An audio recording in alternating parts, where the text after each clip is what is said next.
What is your American dream? My American dream is to always feel that we can be ourselves and be accepted being different. That's my American dream, where we can finally embrace differences, accept differences, and include differences.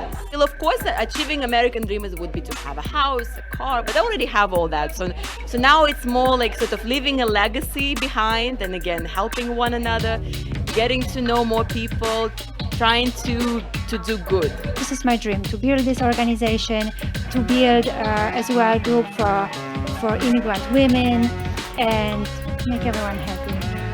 My American dream is to be able to write more.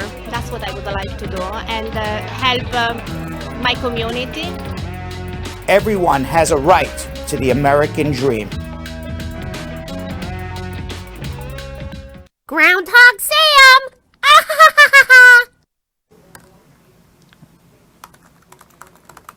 Hey, J-Rhymes!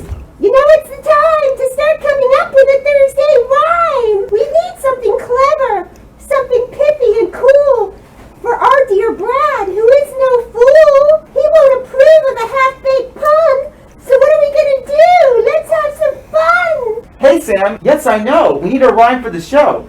But I have something to do. Can you give me a minute or two? Yeah, I know you have work to do, but we gotta make a rhyme up for Brad, our boo! Don't worry, Sam. I'll make a rhyme that combines immigration, comedy, and... Slime?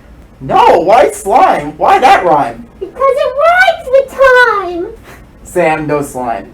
At least not this time. I got this covered, my furry friend. In the meantime, hold up your end and introduce the show to start us on the right tempo. Ho, ho, ho! For sure, Daddy-O! Hey, Brad Squad! Now is the time you have all been waiting for! It's time for Brad Show Live! Starring Brad Bernstein with co-hosts Vanessa Ness-Quick Contreras and Yonathan Elias! Alright, Jeremy, it's time for the show! Let's go!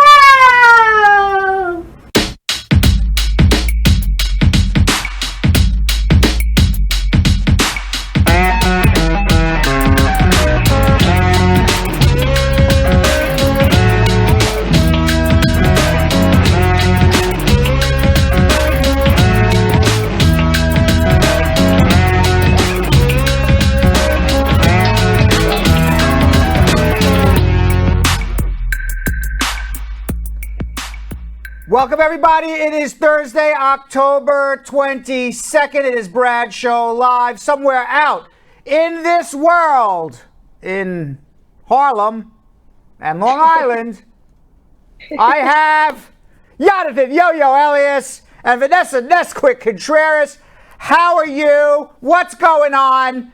And a lot happening tonight. We have Brad Show Live. We have a debate. Yep. My favorite football team is playing too, the Giants. Isn't it your mom's birthday? It's my mother's birthday. It's my uncle's birthday. It's Yo-Yo's uncle's birthday. What more stuff can we pile on for one evening? Way too much. Way too much. You got Poetry Thursday. why are you so low today, Yo-Yo? Here it goes. Here we go. Here it goes. Here we go. I can't tell you. Why are you so low? Gonna have to project, bud. Yeah. Yo-Yo's like, how low can you go? How low can you go? Yeah. How about we are now? pretty busy. Little We better. have Little better. Yeah. A little better. Little better. I can't tell you. I don't know. It sounds like you're so far away, but you're so close. I feel like I can go out and reach you, but you're so far away. We'll see. Poetry Thursday is a thing. It's already in the comments. Poetry Thursday? Let's Yeah. see what they have to say. Where's Poetry Thursday? Jeremy Goldberg, Poetry YouTube. Thursday. If you had a tough journey and need an attorney to help you on your quest and get you out of your mess, call Brad. He's the best. Let's try that one more time. Yeah. Make sure we agree on the rhyme. and now I'm having a feedback in my ear. Poetry Thursday. If you had a tough journey and need an attorney to help you on your quest and get you out of your mess, call Brad. He's the best. We have a lot of S's. What do we think? I like the sentiment. 10 out of 10 on the sentiment. 10 out of 10 on the sentiment. I feel like I've heard this one before. You think he's repeating himself? Wow. Ooh, Ness-Quick calling out Jay Rhymes. All right, let's go say hello to the squad. Richard Jr. G. DeSala, how are you? I see you watching. Deion Watson, squad up. Who else we got here? Isilla Enot, squad up, Red, and his team. Lisa Bling Rose, what's going on? By the way, Lisa Bling with a quite a funny comment. She said, "Who put the mask on Sam? He can't see." Marcia McCullough, squad up. How are you? And Denise Johnson Green, squad up. Clifford Gordon, squad up. How are you? Elizabeth Francis, what's going on? Ma Dukes. And Dembasau. I said Elizabeth Francis. Jessica Leamy, Joelle Reed saying squad up, hun, to everybody. Carol Anderson, this Tiger, squad up to everybody. And who else we got here? Teresita Ferrer. Brad is the best. Thank you very much, Teresita. Darsh Singh saying hello, family. Let's go over to YouTube. Westchester, New York. Just saying good. Just everything is good up in Westchester. Shan Smith. Hey, Brad squad. How are you? Jeanette Guard. Hi, Uncle Brad. Be blessed. Squad up. K. God bless. Squad up. Oscar Ori Daniel with a pre-question of the day.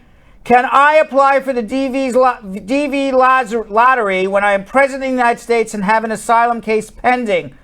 No, you can't, and I'll explain now because you probably overstayed your time, so you can't adjust your status here. And the only place you can go would be back home to pick up your green card, and you can't go back home because you've applied for asylum. You said your life's in danger. And in addition, you could perhaps find a third country to go to, but you have a 10-year bar because you've overstayed your time, presumably, here. Or a 3-year bar. It depends. Maybe. It depends when you filed for your asylum, actually. So I take that back. Maybe you can do it as long as you applied for your asylum within 180 days of you... less than 180 days of you overstaying on any type of visa or entering without inspection, because then you would not have a 3 and 10-year bar. So I take it back. Go apply for the DV lottery. Perhaps, maybe. Frank Ugoji, squad up, Rad. You're the best. Denise Johnson, squad up. Charles Williams. Hi, Brad. What is the news from the Liberian Refugee and Immigration Fairness Act? The news is you got till December 23rd to get it filed. Not much time left. All right, Yo-Yo, Vanessa. Yes. Why don't you tell everybody what they got to do? You know what you got to do, right? I don't even have to announce what you got to do. You know what you got to do. You know your job. Does everybody else know their job? I believe so. I would hope so. Can you guys hear me better now? Not really, but yell. Really? Right. Yell. It might be too low, Yo-Yo. Yeah. Huh? Vanessa's good. Vanessa's perfect. Yeah. But I'm not. Yeah. Now you're getting better. No. Maybe if you bring the mic up. Now you're getting better. I shouldn't have to do this. There you go. That's right. You should not have to do this. Perhaps, and I don't know, just a production thing. Maybe we should test this out before we go on the air. But let's go and do what we need to do.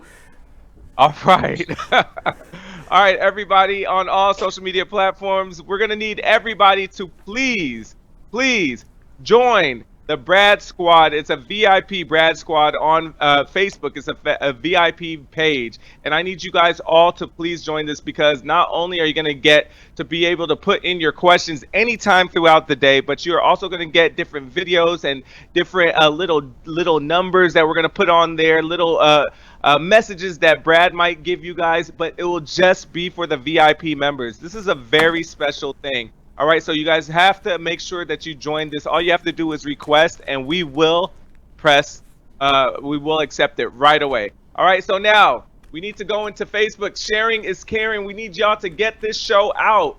The only way we can get this to the entire world is through you. We have people watching from all over. We get calls from the Philippines. We get calls from Africa all the time. We get calls from Jamaica, Mexico, anywhere and everywhere around the world. But the only way these people are finding out about it is through you guys. So all you have to do is please share. All you have to do is click on that little arrow that says share and post it to anybody's page. You can send it in an inbox. You can make it personable. You can also send it into different groups. We want to make sure that we can try and find different cultural groups where you know people might need this help. All right. You could also copy the link. That's also a fun way to send to your friends and your family. I told you, I have a group that I send it to every day, and they send it at the same time. They all look forward to this text. So make sure that your friends and your family are looking forward to your text that you send them. Make sure you copy that link and send it. Sharing is caring. Now, also put in all your questions in the comment section. Make sure you show us your emojis. I know you guys were telling us you couldn't really hear me. So we like that. It's interactive. All right, we like to interact with you guys. And also, like I said, put in emojis that you feel like, love, smiley face, wow face, mad face, whatever you're feeling. Make sure you show that emotion in a video. And now, Ness-Quick, you're going to let us know what we're going to do on YouTube. On YouTube, I'm already keeping my eye out. You guys know that I'm always looking for those thumbs up. So if we can get them going nice and early, maybe I'll let Brad answer immigration questions. But until then, I'm going to need those thumbs up. So first of all, we should all be subscribed to the channel and make sure that you turn on the notification bell so you know when Brad's show is live Monday through Friday. Of course, there's our comment section. I'll be in there interacting with you guys. Send your questions there. Send your comments of the day. Send anything that you want us to see. But most importantly, we're going to need you guys to share. Share, share, share. So right below, you'll find an arrow that says share. If you click that arrow, it'll lead you to a link, and you can share that link in a text conversation, in a WhatsApp group, in a Facebook group, everywhere you can, you guys. When you share the show, it grows our squad more and more. There's still so many people that don't know that the Brad Show exists, and we help so many of you every single day. You can be that source. Bring somebody to the water. Let them know all their immigration questions can be answered here, and that we are doing great, great work, and we can only get the word out with you guys sharing. Of course, every time that you give us a thumbs up, which, let me see, they're going up slowly but surely. Make sure that we get them up before we answer immigration questions, before social media. When you give us that thumbs up, it just lets YouTube know that there's great things happening here, and it moves us up in the world of YouTube and lets everybody know that there's great things happening. Of course, you should be following us on Instagram at Brad Show Live, where if you can't catch a full show, you'll be able to catch the best snippets of our show there on Instagram. You should also be following us every now and again. We do have contests, and you can ask your immigration questions in our direct messages there throughout the day, and they'll either be answered during social media check-in or will be answered by somebody on our team. But let's get right into it, schmoozing with Brad. All right. You know, this immigration story, Yo-Yo and Vanessa, this is probably one of the worst stories I've ever heard when it comes to immigration. And you've heard a lot of things. And I've heard a lot of things. This is as bad. Yeah. This one's as bad as it gets. Oh, no. U.S. immigration officers are accused of allegedly torturing Cameroonian asylum seekers, forcing them to sign their own deportation orders in a brutal scramble to fly African migrants out of the United States of America in the run-up to the elections so Donald Trump can have better deportation numbers. Many of the Cameroonian migrants in a Mississippi detention center refused to sign these deportation orders, fearing death at the hands of the Cameroonian government. Remember, these are asylum seekers. They are escaping violence in the Cameroon. Now, the Cameroonian government forces are responsible for widespread civilian killings, even to this day. And a lot of these migrants still have not even had their asylum hearings yet. Now, according to multiple accounts, detainees were threatened, choked, beaten up, pepper sprayed in their eyes, and even threatened with more violence after they refused to sign after all of that happened. Several of these Cameroonian migrants who were escaping violence only to come to more violence in a jail in America, were put in handcuffs by ICE officers, had their fingerprints forcibly taken in place of a signature on documents called stipulated orders of removal, by which the asylum seeker waives their right to any further immigration hearings and accepts deportation. Lawyers and human rights advocates said there has been a significant acceleration of deportation in recent weeks, a trend they see as linked to the looming elections and the possibility that ICE could soon be under new management. Christina Fiallo, executive director of an advocacy group, Freedom for Immigrants, said, "The abuse we are witnessing, especially right now against black immigrants, is not new, but it is certainly escalating." A complaint filed by FFI, which is the Freedom for Immigrants rights group, and the Southern Poverty Law Center, which has been a long-time civil rights group, they cite 8 cases of forced signatures or fingerprints on stipulated orders of removal. One of those involved, identified by the initials BJ, said that on September 27th, just 3 weeks ago, ICE officers pepper sprayed me, and I'm quoting, ICE officers pepper sprayed me in the eyes, and one officer strangled me almost to the point of death. I kept telling him, I can't breathe, I almost died. Wow. Now, as a result of the physical violence, they were able to forcibly obtain my fingerprint on the document, says BJ. Another detainee known as DF said that he was ordered to sign his deportation order by an ICE agent on September 28th. He said, I refused to sign. He pressed my neck into the floor. I said, please, I can't breathe. I lost my blood circulation. Then they took me inside with my hands at my back where there were no cameras. Now, according to his account, he was then taken to a punitive wing of the Adams County Center known as Zulu, and he was subjected to further assault. Now, this is what is in the news. It's been reported by several different news outlets. This is a lawsuit. These allegations are by Cameroonian asylum seekers. What we don't know, I don't know, because this news has just come out today, what has happened to these asylum seekers since this lawsuit. Have they been removed from the United States? Are they in another detention center? Are they getting a hearing? Have they been given better treatment since this litigation started? Now, you have, multiple lawsuits. You have civil rights lawsuits. You have Bivens complaints against the individual officers who did this. You have federal torts, intentional infliction of emotional and physical harm, along with all of the civil rights violations as it relates to immigration. I mean, they have lawsuits left, right, and center here. Nobody would want to go through that, but I'm not sure where they are now, what has happened since these allegations have surfaced. I don't know if they're in the United States, they're out, if they're getting better treatment. We'll have to do some more research and dig and hopefully get some more information. But I don't know the answer right now. That is as bad as it gets.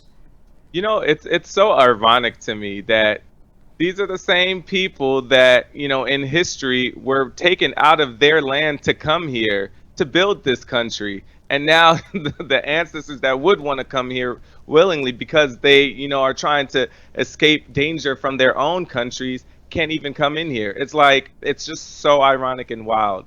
It's sick. It actually, you know what? You happen to be right. I never thought of that. It's sick. It's a really, really valid point you make in terms of the irony of this. I didn't think of that, but yeah, very valid point, Yo-Yo. Vanessa? Pisses me off. No, really I'm right with him. It's true. It's the way that we can't even say. Well, like you guys are saying, it's irony because it's not history repeating itself. It's like the same people that built this nation. It's irony more than anything. It's the same people. Yeah. It's the same people being abused. It's the same people being abused. That's if you really want to get to the bottom of it. Generation after generation after generation after generation. It's like blah blah blah blah blah. I mean, after a while, you become almost immune to hearing this, especially with immigrants now, people become immune to it because it's so bad every day. It's like you almost become immune to Donald Trump, that in any other time, any president would have said any of this. He would have been thrown out of office. But you know what? After a while, it's like, you know, like when you become immune to the pain of it all, I guess. I don't know, you know, hearing it, and you lose your empathy. You lose your empathy, and people lose their empathy.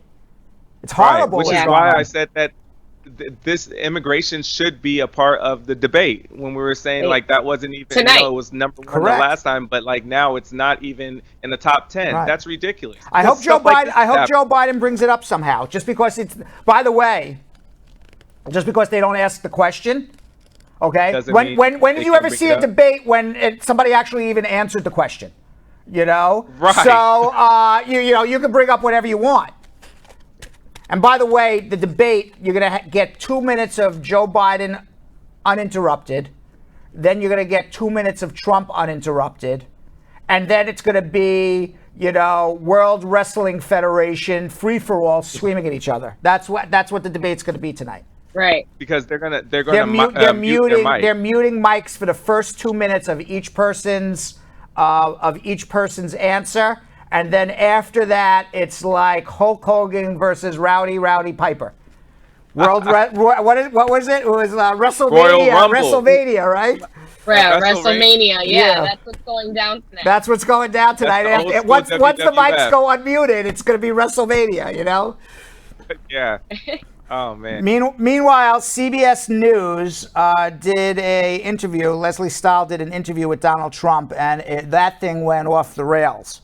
CBS News said that the White House broke an agreement by posting footage of an interview that Donald Trump did with correspondent Leslie Stahl. It was supposed to be aired this Sunday on 60 Minutes. The network said in a statement, the White House's unprecedented decision to disregard their agreement with CBS News and release their footage will not deter 60 Minutes from providing its full, fair, and contextual reporting, which presidents have participated in for decades. Now, during the interview, Trump complains that he's getting unfair treatment from the media. What else is new? And that CBS News and 60 Minutes have not been covering the Hunter Biden Obamagate stories. Stahl, though, tells him, this is 60 Minutes, and we can't put on things that we can't verify. That is the point. The New York Post, which, by the way, is also owned by, if anybody doesn't realize this, is owned by Rupert Murdoch, who also owns Fox News, which is why you see the New York Post and Fox News is the only news outlets, and of course some right-wing conspiracy outlets running this Hunter Biden, because it's unverifiable news. It's conjecture, it's not verifiable, and for something to be newsworthy, it has to be a verifiable fact by 2, 3, 4 different sources. You can't run something on one source because it's one source lying. Okay, that's basic news 101. If you ever go and take media 101. Right, if you ever go take a journalism class, the first thing is verify your sources. You can't run with a story with just one source. And that's what's happening with this Hunter Biden. Nobody has been able to verify outside of this one source what's going on. And Trump is complaining, well, you're not airing it. Well, where's the verification, Donald? That's that's what Leslie Stahl says. We can't put things on that we can't verify. Where's the verification? So they had a back and forth, and then Stahl says, listen, you are the president. Don't you think you should be accountable to the American people?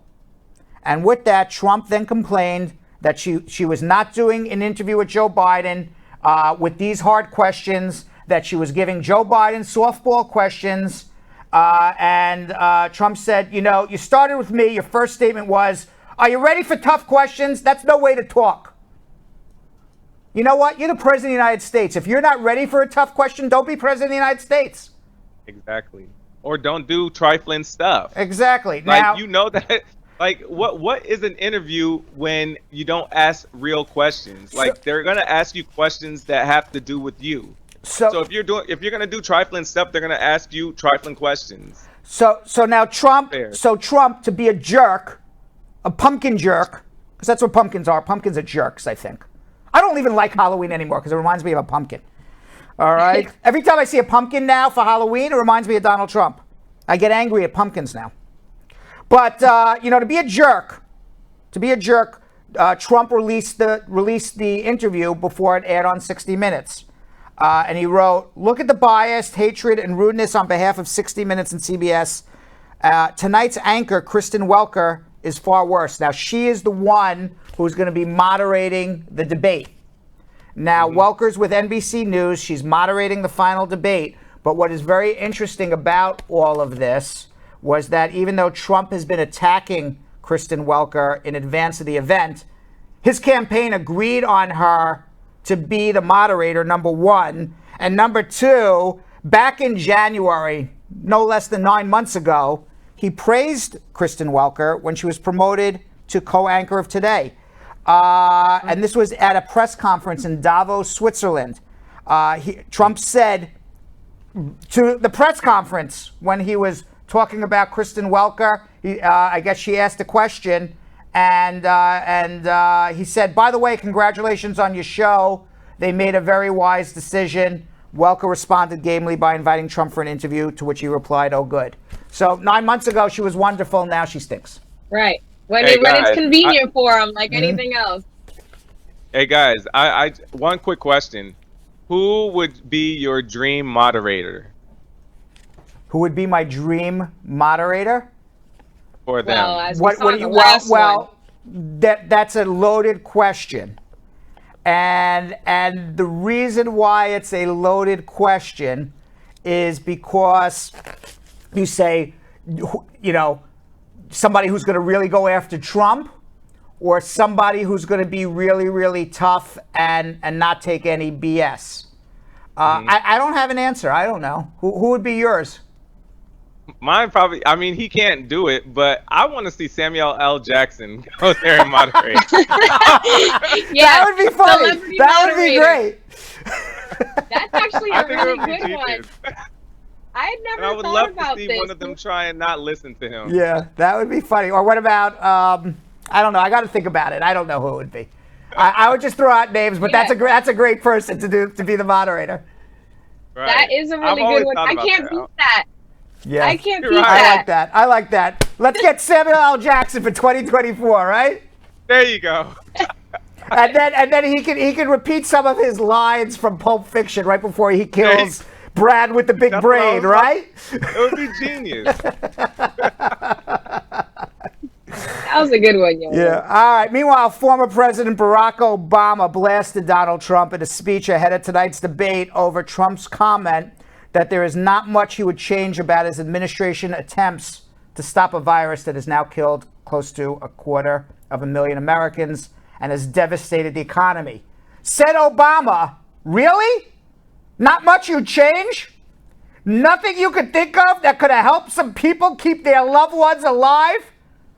Joe's not going to screw up testing. He's not going to call scientists idiots. He's not going to host a super spreader event at the White House. Joe will get this pandemic under control. Obama also commented on a report by the New York Times exploring Trump's financial records, revealing that the president had a bank account in China. Remember, we talked about this yesterday. He paid more taxes in China in 3 years than he paid in the United States in the last 20. Said Obama, "Can you imagine if I had a secret Chinese bank account when I was running for re-election? You think Fox News might have been a little concerned about that? They would have been calling me Beijing Barry." And I'm going to tell you something, but the best thing that Obama said, which really hits home, and this is really what it comes down to, whether you're on the right, you're on the left, you're in the middle, okay? There is no question that Trump's a psychopath. He's psychologically deranged, and he is causing a lot of division in the United States of America. And I'll tell you what Obama said, which really hits on point, whether you're right, left, center, wherever you fall. With Joe and Kamala at the helm, you're not going to have to think about the crazy things he said every day. It just won't be exhausting anymore. You might even be able to have a Thanksgiving dinner without having an argument. And if there is any reason, whether you're on the right, you're on the left, you're in the center, to just end this already. That is the reason. That's so true. Because it's so draining. So true. Mm-hmm. Man. Meanwhile, did you see in Wichita, a man was arrested on suspicion of threatening to kidnap and kill Mayor Brandon Whipple over frustrations with the city mask ordinance. Police confirmed that Meredith Dowdy is the suspect and said he can face a charge of criminal threat. Mayor Whipple said he had been read a series of text messages received by another city official that asked about Whipple's address and contained a detailed threat against his life. The apparent motive: masks and tyranny. So, this is what we're living in right now, where people feel that Donald Trump is giving them full recourse to take the law into their own hands. I was talking about this with Shannon, and you've seen Shannon on, Spar Bernstein attorney Spotlight.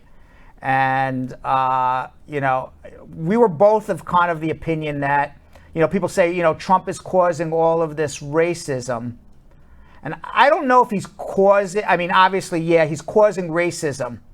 But what he's doing is he's making racism okay for people. Right.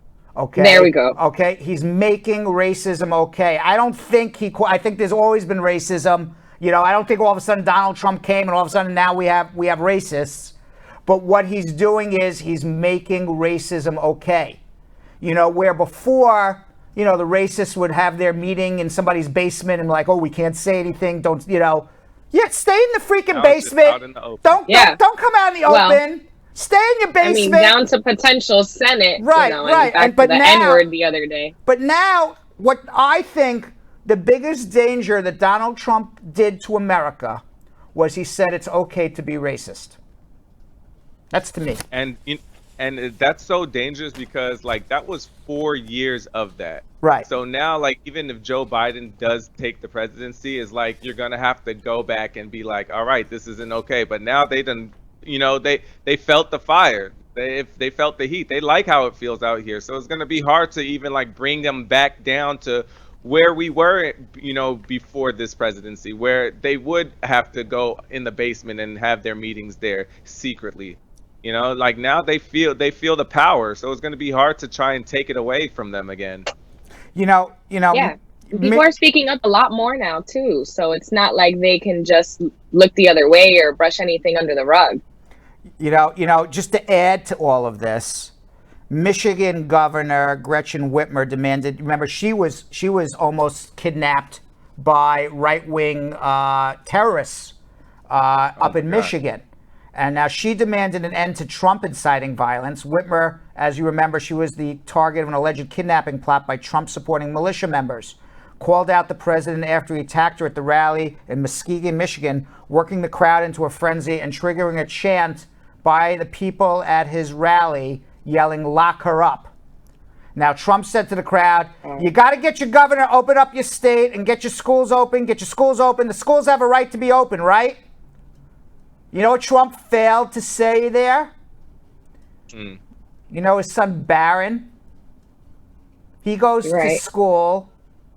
His school is not fully open. How come Trump is not going down to Barron's school and demanding that Barron's school fully open? I would love to see Donald Trump go down, say, I'm the president of the United States, Principal Smith of Barron's school. I demand you open this. His own son's school doesn't say anything about it. Exactly, because if he really felt true about this, then he felt like this was for the best of the people, for the people, then he would have his kid, do the same thing. He could force that school to open. Now, he has that power. Now, at the same rally, when the crowd started chanting "Lock her up" with absolutely no justification, Trump smiled and repeated the phrase. Then he chillingly added, "Lock them all up." You don't think he's starting, all sorts of political, racial? It's like a war system. Yeah, and oh my goodness, see, he just can't makes a decision and then he takes it back. It's just a mess. Let's vote, people. We need to vote. All right, let's have some fun before we get into immigration, because it is Wacky World News Thursday. We're going to fly around the world and see where all the wacky news is coming from. Our first stop, Yo-Yo and Vanessa, is Peru. With incense smoke, flowers, and photos of Donald Trump and Joe Biden, Peruvian Shamans. Is it a shaman or shaman? I guess a shaman. They performed an ancestral ritual last month for the U.S. elections to take place in peace without attacks or any witchcraft. Now, the shamans are regarded as having access to and influence in the world of good and evil. Do you believe in any of this stuff? Not really. Chanting, I see that on your faces. Now, they were chanting and blowing a traditional Peruvian shell instrument. The shamans, dressed in multicolored garb, invoked Pachamama, or Mother Earth. Now, during the ritual, the shamans, dressed in Andean ponchos and cloaks, rubbed medicinal plants, fruits, and even a live snake.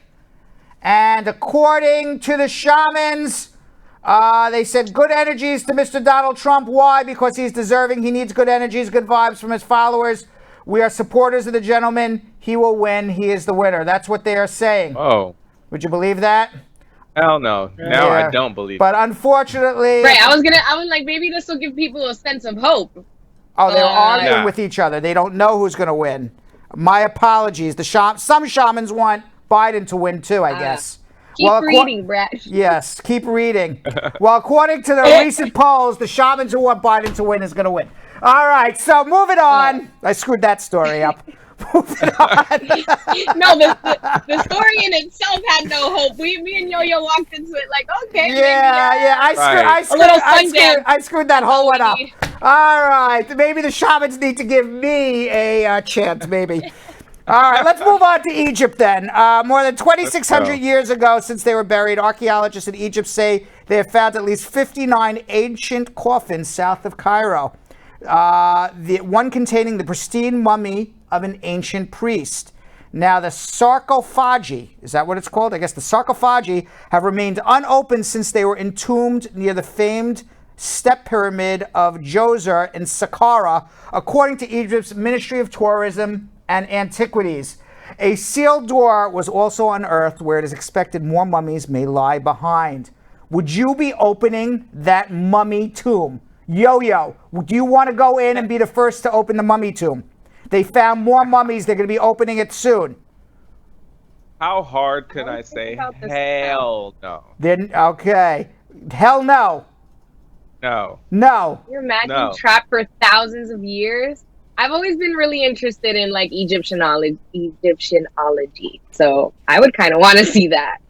Now, speaking of Egypt, they've opened up a new restaurant called Nine Pyramids Lounge, which covers an area of 1,300 square meters and overlooks the Giza pyramids. There will also be a fleet of new environmentally friendly buses to guide tourists around the plateau.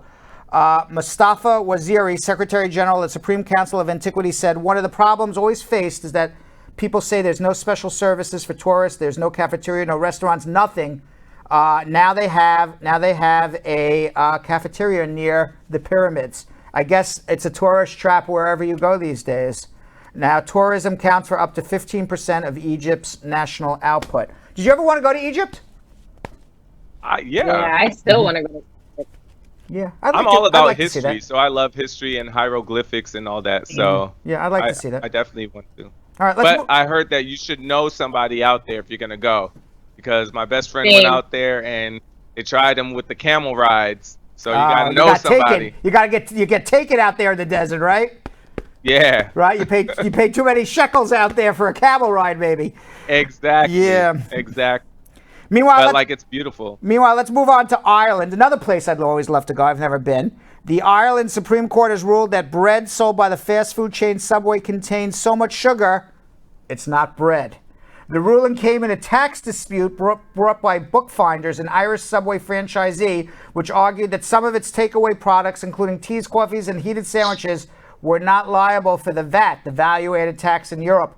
A panel of judges rejected the appeal Tuesday, ruling that the bread sold by Subway contains so much sugar, it should be categorized as a staple food, which is not taxed. The judgment read, there is no dispute that the bread supplied by Subway and its heated sandwiches has a sugar content of 10% of the weight of the flour included in the dough and thus exceeds the 2% specified. So are they getting taxed for this or not?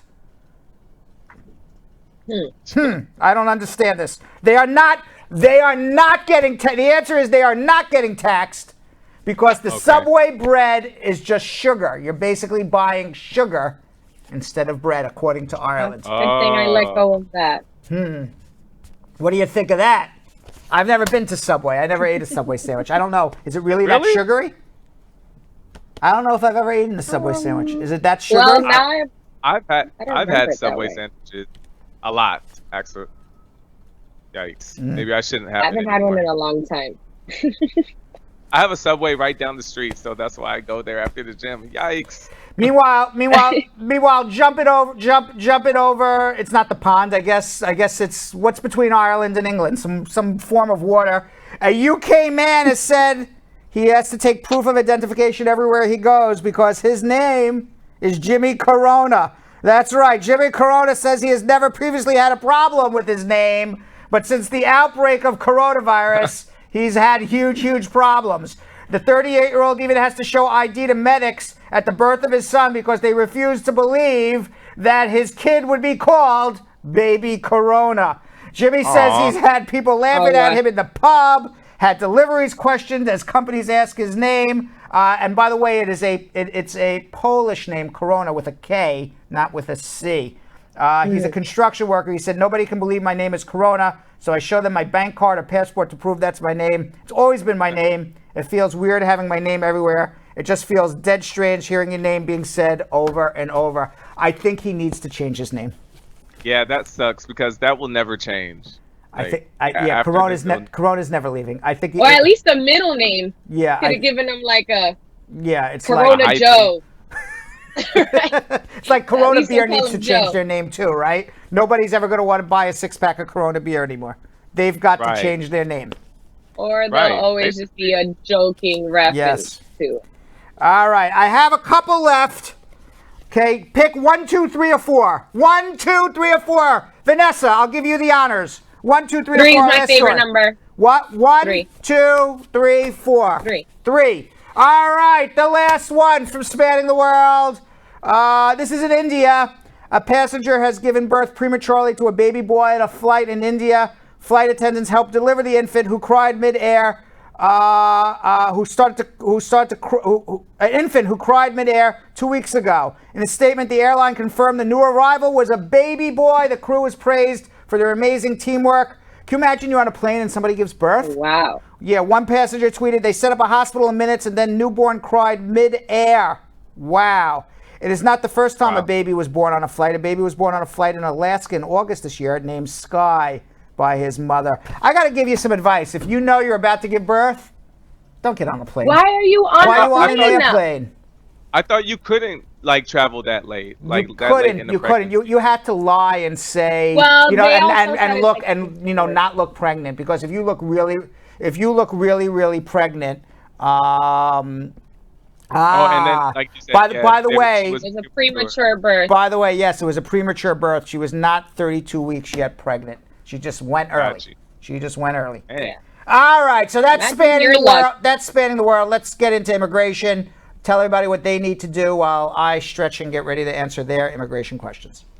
Absolutely. All right, everybody on Facebook, it's time to start your watch parties. This is a very special moment of the show because this is where you get another way of sharing this video. This sends a ding notification to all of your friends on your friends list that are online right now. They literally will get a notification saying Lisa Bling Rose, Tamika, Grandma, anybody that's sharing, anybody that's starting their watch party, it will say that you are starting your watch party, and it's so simple. All right, and also sharing is caring still. We still need you guys to share the simple way of pressing share, sending it to anybody's page, to their inbox, to different communities, different groups on Facebook, and also copying the link and sending it in a text message blast. You guys also please throw in all your comments, of course your questions as well. We might get to it now.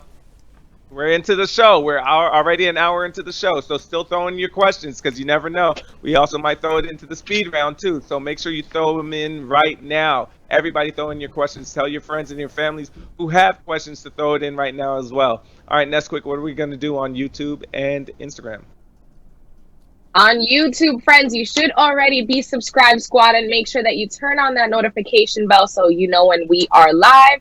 And so that you can let everyone know through that share arrow that Brad is about to answer your immigration questions. So this is the part of the show where we get callers call in live and get to ask their questions with Brad, and they get responses for free. You never know when there's someone out there that has the same question as one of these callers, and by you connecting and sharing them, the Brad Show, they can get their answer and you just got them that response. That's what we do here on this show, squad. We help one another get through our immigration questions. Brad brings so much value, so much knowledge, and the least we can do now that I'm looking on YouTube is get those thumbs up going. Look, I saw you guys. It was a little less before I started mentioning it, but let's get more up there. There's over 100 of you guys viewing, and I only see 41 thumbs up. When you give us a thumbs up, that lets YouTube know that there are great things happening here and that we should be up there, and let everybody know that this show is out and about. So please, please, please share, give us a thumbs up, and leave your comments in the comment section later on for social media check-in and our comments of the day. You can also check us out on Instagram at Brad Show Live. If you can't catch a full show, we also share the best snippets of our show, great information on Instagram. So make sure that you follow us there and share the content there for someone that may need it. They might not be able to catch a full show, but maybe they'll be able to get an answer from one of our short snippets that give the best of our show. Like I mentioned, you can ask your questions in the direct message there, and we'll get to it throughout the day or now a little later during social media check-in. So let's get to what you guys have been waiting for, getting answers to your immigration. All right, and by the way, we have, unusual today, we have a bunch of open lines, so if you do call the number that you see scrolling on the bottom, the 1-800-529-5465, or international, the 212-227-8933, you should, if you call at this very moment, get on our show, because we do have a bunch of open lines, unusual for a Thursday night. Let's go to Sonia in Minneapolis. Sonia. Hello. Hi, Sonia. How are you? I'm doing good. I just asked a question to ask for a friend. Mm-hmm. He married like 4 years ago, but he got green card like 3 months. He got 10 years green card. Like, how long is he going to fight for citizenship? In 2 years, 6 months, and 3 days from now. He still has to wait. He didn't get a 2-year green card first, did he? No, it's 10 years. Okay, yeah. So you have to wait 2 years, 9 months, and 3 days from the time you get your first green card, which was 3 months ago. So he has about 2.5 years to go. Oh, so it's not based on marriage. No, it's based on when you get your green card. Oh, so 2 years and 6 months and 3 days. Well, 2 years, 9 months, and 3 days from the day he got his green card. So I just told you 2 years and 6 months and 3 days simply because you told me it was about 3 months ago. But the real rule is I don't want to confuse anybody. I don't want to confuse you. It's 2 years, 9 months, 3 days. Okay. All right? Yep. All right. Thank you. You're welcome. Let's go to Jimmy in Sacramento. Jimmy.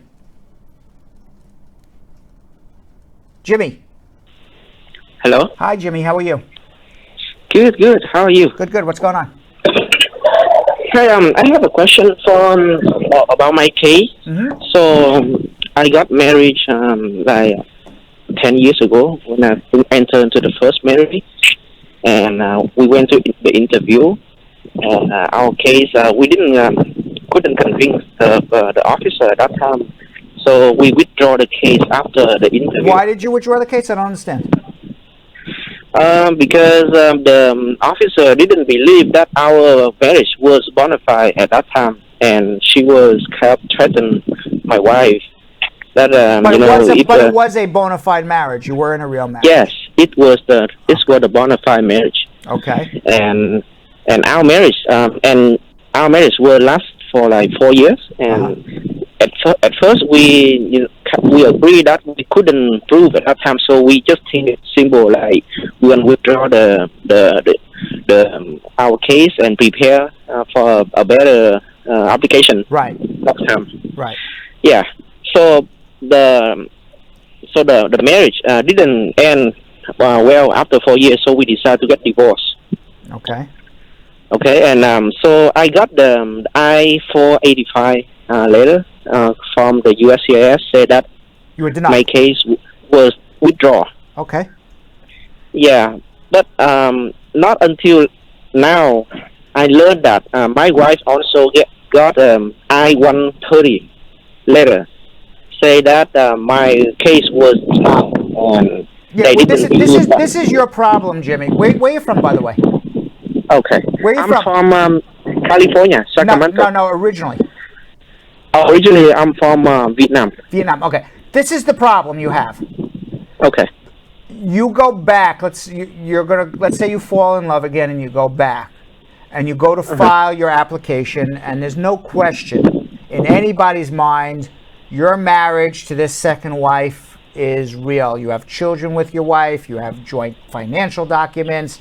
You guys are the Romeo and Juliet of the 2020. Okay, nobody has a greater love than Jimmy and his new wife. There's no question about it. Problem is, immigration believes that you committed marriage fraud the first time around. They had you withdraw the case because they said this is a business marriage. And if immigration believes that your first marriage was a business marriage, despite the fact that it wasn't, you are barred from getting a green card for the rest of your life. So when you go and with wife number two, because I already hear where you're going with your question, you have to be prepared to prove that your first marriage was real. Because if you can't do that, you're going to be denied. Yes. That's where your problem is. Okay. So I'm still don't understand, because from the first interview they asked us to withdraw the case because they don't think that they don't believe us, and they told us like, if you withdraw the case now and prepare for the better interview next time, they lie. They don't want. Yeah, they don't want to do. They lie. They lie. Okay. I don't know if you heard the first story. They're torturing people to get them to sign papers. Oh, okay. All right. So you need. Now you're married again? Yeah, I got married again last year. You need, when you go for your interview, you better be ready to prove that first marriage was real. All right. And you're gonna need a good lawyer. All right. Okay. So hold on one second. Let's go to Tunde in Houston, Texas. Tunde.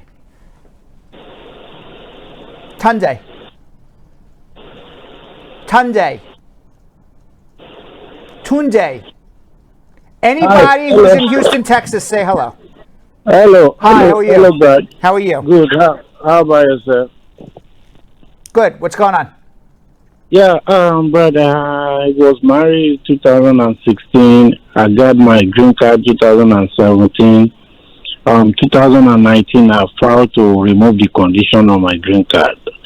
July last year. So a month after, my wife had issue in a birthday party. She had a fight with a pregnant woman, a pregnant lady. I know she was intoxicated, so I was forcing her to go into Wait. Who had a fight with who? Your wife had a fight with another woman who was pregnant? Is that what you're saying? Yes. And she physically hit the pregnant lady? Yes, she did, but we tried to stop her, so I was forcing her to get into the car so that we can leave. Right. So that pregnant lady left. So somebody that was drunk is trying to date my wife. Somebody told me that, but before she came in. Wait. You're right. So your wife gets into a fight with a pregnant lady. You try to get her in a car, and somebody who's drunk is trying to date your wife? Where did that come from? So I was forcing her to take her to the car so that we can leave. After the pregnant lady has left, a guy, we don't know him, he just called the cops. Then the cops met me when I was forcing her to get into the car. So they was like, I assaulted her. So I was arrested. You were the one arrested? Honestly, these two guys are white guys. I think to me they are racist because So Even where did this happen? In Texas? in Texas. So yes. what happened with the case? So the case, we've been going back and forth on the case. I got a criminal defense lawyer. So now the district attorney told my lawyer there is no proof I assaulted her after investigation. And my wife Is your wife cooperating or not? Yes, she wrote a letter to the courthouse that this guy did not assault Do nothing. me. Okay. So, but they kept going back and forth. Now they said the district attorney told my lawyer that there's no proof I assaulted her, but she want me to go for anger management class, which that is going to take 18 months. I've been on that. This is the 10 weeks. It's going to take 18 weeks. This is the 10th week. So my question now is, based on marriage, I was supposed to file for citizen 3 months ago, but because I'm still in class for the anger management. You can't file for citizenship right now while you have a pending case. I hope that, I don't know what you're doing. I hope you didn't plead guilty to anything, because in Texas they can have you say plead guilty, and then at the end of the case, we'll have you withdraw your guilty plea. That's a guilty plea. I didn't plead guilty to anything. You didn't plead, good. So then you're definitely in a pre-diversion program. You do the anger management, and then they throw it out, and then the day they throw it out, the next day you can do your citizenship. Oh, okay. That's all I need. Okay? Okay. All right. Thank you. All right.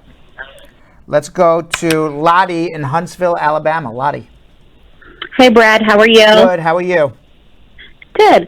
My brother did not disclose a previous marijuana arrest, and it came up at his recent interview, and he explained to the officer what happened, and they had him correct the statement that he made before. They told him they would send him a letter. They sent him the letter. Well, let me ask you a question. Who's sponsoring your brother? His daughter, my niece. Okay, and what did he not correct at the interview? Tell me this specifically.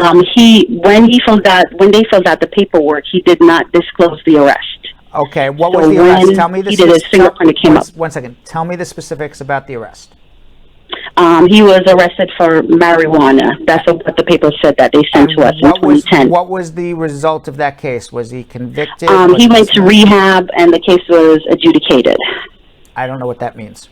Was he found guilty of something? Like he was thrown out. Was plea down. Those are three different things. Okay? It was adjudicated means one thing. Plea down means another. Thrown out means another. Those are three different concepts. Like he went to rehab, and he wasn't charged for it. Are you sure? I'm sure. That's what the papers are saying. So I'm trying to figure out now. We got the papers from the court. I don't know. Honestly, I don't know if you know what the papers are saying, because based on what you just told me 60 seconds ago, I don't know for a fact that the case was dismissed. It was thrown out. It was pled down. After he did his rehab, where did this happen? In Florida. In Florida. Was he put into something called a pre-diversion program in Florida? I'm not sure what it is, but I know he told them he was using it, and when his lawyer spoke to the judge, they agreed on rehab, and he went to rehab for 6 months. All right. Sent the papers to the court, and then was dismissed. So he has three different issues here, which we don't have the answer to at the moment. Number one is, was this case really dismissed? Because if he was found guilty of possession of marijuana, he may not be able to get a green card. That's number one. Number two, he has a misrepresentation issue. He lied to the government, because that is something important that the government wants to know. Have you ever been arrested before? Okay. And he made a misrepresentation. There is no waiver for a misrepresentation when you're filed by your U.S. citizen child. So if in fact he made a misrepresentation, he can't get a green card through his kid. He can only get a green card, because you can only do a waiver through a parent or a spouse. Does he have family here, a parents here, a spouse here that's legal? My mom just died. Your mom just died. I'm sorry to hear that. Where's your dad? He died as well. All right. Does he have a spouse? No, he doesn't have a spouse. He has a sister who is a U.S. citizen, but I don't know if that doesn't weight. That's you? Yes. Okay. No, that has no weight. So because he made a misrepresentation, he's going to be denied. There's no waiver, and he's going to ultimately get put in deportation. Oh, wow. Yeah, so he's going to need a spouse because that's how you get the waiver in a bona fide loving marriage. The other issue, which we didn't even get to, is if he said I had a drug problem, then he's admitting to drug abuse, and you have to show that you're no longer abusing drugs. That's a whole other thing, to be able to get a green card. So Okay. he has issues left, right, center, up, down. I don't even know where to begin. So where do we go from here? Have a consultation. I'm not going to solve the problem right now, but he's ultimately, I hope he has a girlfriend that he can fall in, or he's in love with somebody. But hold on one second. Let's figure it out. Let's go to Cynthia in Brooklyn. Cynthia. Yeah. Hi, Brian. Good. How are you? Yeah, good evening. I'm calling on behalf of my brother. Uh-huh. Yeah, he applied for his citizenship and he gets a waiver fee approval from May the 6th Okay. of 2020. But up until now, he hasn't received anything. He has nothing to do with fingerprint, nothing at all. What should he do? Nothing. They're going to use his old fingerprint from his green card. So don't worry that he didn't get fingerprinted, and they're not going to schedule him for an interview till next spring. So just Next spring? Yeah, it's taking 8, 9, 10, 11, 12 months. Wow. Yeah. Okay. You know who you have to thank for that? You know who you have to thank Corona? for that? Well, that's one. There's two things to thank: Corona and pumpkin. And pumpkin? And pumpkin. You know who the pumpkin is? Cynthia? I think we lost Cynthia.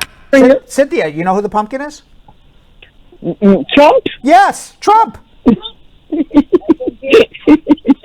Yeah, pumpkin and Corona. That's why it's taking a while. Eventually he'll get through, okay? Okay. Tell him keep the faith soon. All right. All right. All right, let's go to Kenneth in Houston. Kenneth. Hello. Hi, Kenneth. How are you? Good evening, sir. Me, I came here as a J1. Yep. As I came as a J1, I've never get married back home. I'm from Zimbabwe. Where are you from? Zimbabwe. Zimbabwe. And you came on a J1. Yes, but I came from South Africa. I was living in South Africa. Okay, Then I came through here in 2017. But in South Africa, I was there due to political issues from the country. Then when I reached here, I saw that, it's a bit far from home. Then I decided not to go back, but to be here. But I had my kids, and the mom was somewhere else, not in Zimbabwe, not in South Africa. She was in London. So we had a long term not seeing each other. So I came this side.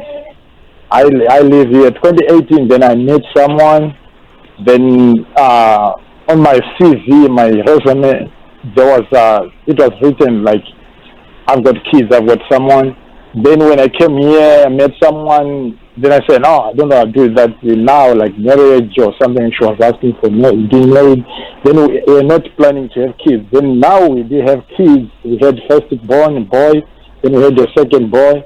Yet I was told already by the mother of my kids back home that no more. We don't do anything just because you go other way, me I go other way. So no more love, no more anything. So, but I filed an asylum first here in 2018 also. So I don't know how I go about with that. All right, you're all over the place. Let me just figure out what you're saying because I'm trying to concentrate and get all your facts in. Okay, what I understand, let me repeat what I understand so that way we're talking the same thing. All right, you're originally from Zimbabwe. You moved to South Africa because of violence in Zimbabwe. You decided to come to the United States on a J visa. You had a child with a woman in London. You subsequently met a woman here in America. You had 2 children with them. I hear at least one baby in the background right now. You had filed for asylum, but were you married to this woman in London ever?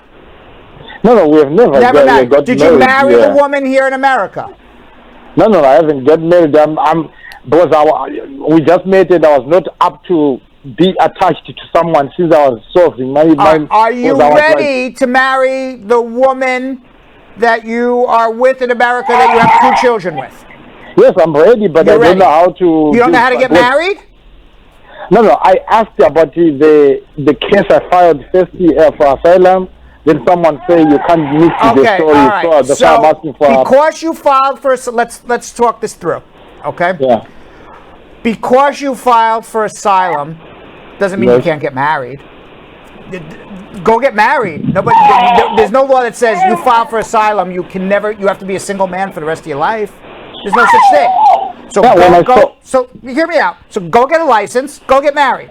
Okay. Now you're married to an American citizen. I have a question for you. On your J visa, do you have a 2-year home residence requirement? Yes. You do? True. Yes. Okay. So this is what you're going to do in this order. Okay? You listening? Yeah. Yes, I'm listening. Okay. Number 1, go get married. Yeah. Number 2, you're going to file for a waiver of the 2-year home residence requirement. Either because your government in South Africa or Zimbabwe or wherever you're supposed to go back to says they don't care whether you go back, or you're going to base it on hardship that you can't go back because your life's in danger. One or the other. You're going to get the waiver approved. You're then going to withdraw your asylum, and you're going to file an adjustment based on marriage to a U.S. citizen. Yes. I've got a question. When I met another lawyer with my fiancé, the lawyer say, so long as you had the children in Zimbabwe, you have to prove that you are not married to the mother just because you do have those children. Maybe one of the days you want them to be here, so you have to prove. Let me ask you a question, Kenneth. Never get married. Kenneth, let me ask you a question. Okay? I just asked you. Are you married to a woman anywhere in this world? And you said no, right? Yes, no. Okay, so go get married. Follow my directions. If immigration has some sort of record that says you're married, then you would have to get a certificate from whatever country that is, a certificate of no impediment to marriage. It's a simple thing to get. That's not going to stop you from following my plan. I don't have somewhere to write. What is it called? A certificate. You don't have to worry about that right now. Go get married, but it's called a certificate of no impediment to marriage, meaning that the civil authority in whatever country that the U.S. government says you're married in, they've done a search. There's no marriage certificate. Oh, okay. But you're overthinking this, Kenneth. Go get married. Okay, so thank you very much. Hold on one second. Thank you. God bless you. I hope he's listening to me. Let's go to Mary in Orlando, Florida. Mary. Good evening, Brad. Hi, how are you? I'm good, thank you. My question is, I got married to a U.S. citizen in November of 2016. Yeah. I got my green card, 10-year green card, in March of 2019. Great. And unfortunately, because of domestic violence, I had to leave the maternal home in January of this year. Okay. My question is, when will I be eligible for citizenship? When did you get your conditional green card? 2016, you said? No, condition. I got my straight 10-year. It was 2019? Yeah. Unfortunately, because you left and you got your green card through a straight marriage, you didn't get it through the VAWA. You left after, and I'm sorry about the violence, but you're going to have to wait the 5 years then. Okay, so 1 year's gone already, so I have to wait 4 more years. Correct. Because it was It wasn't through VAWA, it was through a regular marriage, and you're not with your spouse. And there's no law that says, well, you get to do it for 3 years if you left him because of violence. It's only you get to do it for 3 years if you got your green card through VAWA. Okay. So I'm sorry about that. All right, so I have to wait 5 years. Mm-hmm. All right. Thank you very much. All right, you're welcome. Bye-bye. All right, let's go to Sam in Mount Vernon. Sam. Hi, Brad. How are you doing? How are you? I am good. So my friend husband filed for his stepchild in Jamaica in September 2019. The I-130 was approved in June. They sent in everything July. Right. They got a reply from NBC that all documents are approved and everything is okay. They are now waiting on Kingston. That was from August. They haven't heard anything as yet. Could you tell us, what's the next step to take? Call the embassy. She's underage. Call the embassy. Where's my child? I want to schedule an Jamaica. appointment. Yeah, call the embassy in Jamaica. Where's my child? I want a visa appointment. The U.S. citizen should be doing it, and if they can't get through, then get a lawyer to start harassing the embassy. Okay, because they're gonna drag their feet. Yes, they're gonna drag their feet like they're going through mud. And I had a woman who called earlier and said, "Why is citizenship taking a year?" And I said, two things. I don't know if you were listening. Were you listening? Yeah, I was. Yeah, I was. He's doing it on purpose. All right, so in this day and age, if we've ever learned anything in the age of Corona and pumpkin, squeaky wheel gets the oil. You gotta scream and yell. Yeah, because it's from August. Everything has been approved. Yeah. So your child's an immediate relative. He's immediately eligible for a green card. Yeah. It's now been almost 3 months, going on 3 months. Yeah. So you gotta scream and yell at the embassy. When he called NVC up here, they're saying that no, don't call everything NVC. is okay. Don't call NVC. Was the case transferred to the embassy? In Jamaica, they said that they're waiting on an interview date from. You have a letter saying that they transferred the file from NVC to Jamaica, correct? We got an email. An email, fine. So now you got to call up the embassy and say, "Hey, I'm an American citizen. Can you schedule my child? I want to be reunited." Okay. What? You won't? Let me speak to your supervisor. Hey, supervisor. Oh, you won't? Let me speak to your supervisor. I'm not getting off the phone. That's what you got to do.